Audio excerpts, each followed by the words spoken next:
ഉച്ചയ്ക്ക് ശേഷം കാഞ്ഞങ്ങാടിനും ബേക്കലിനുമിടയിലാണ് സ്വകാര്യ ബസ്സിൽ യുവതിക്ക് നേരെ യുവാവ് നഗ്നതാ പ്രദർശനം നടത്തിയത്. പാലക്കുന്നിലേക്ക് പോകാൻ 6 വയസ്സുള്ള മകൾക്കൊപ്പം കാഞ്ഞങ്ങാട് നിന്നാണ് യുവതി ബസ്സിൽ കയറിയത്. ബസ്സിൽ വലിയ ആൾത്തിരക്കുണ്ടായിരുന്നില്ല. യുവതിയും മകളും ഇരിക്കുന്ന സീറ്റിന്റെ മറുഭാഗത്തുള്ള സീറ്റിലിരുന്ന യുവാവാണ് നഗ്നതാ പ്രദർശനം നടത്തിയത്. ഈ ദൃശ്യങ്ങൾ യുവതി രഹസ്യമായി മൊബൈലിൽ പകർത്തി. കണ്ടക്ടറോട് വിവരം പറയാൻ ശ്രമിക്കുമ്പോഴേക്കും തൊട്ടടുത്ത സ്റ്റോപ്പിലിറങ്ങിയ യുവാവ് രക്ഷപ്പെട്ടു. ആളെ എനിക്കറിയില്ല, മുമ്പ് കണ്ട് പരിചയമൊന്നുമില്ല. പിന്നെ അയാൾ ബസ്സിൽ കയറിയിട്ടാകുമ്പം ഞങ്ങൾ നേരെ നഗ്നതാ പ്രദർശനം നടത്തി. മോള് മടിയിലിരിക്കുകയായിരുന്നു.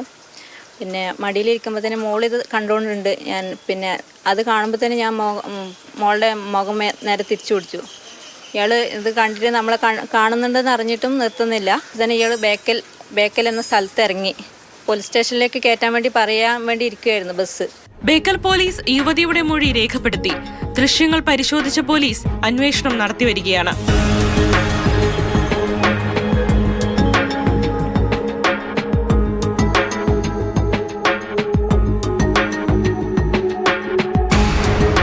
മാതൃഭൂമി ന്യൂസ്, കാസർഗോഡ്.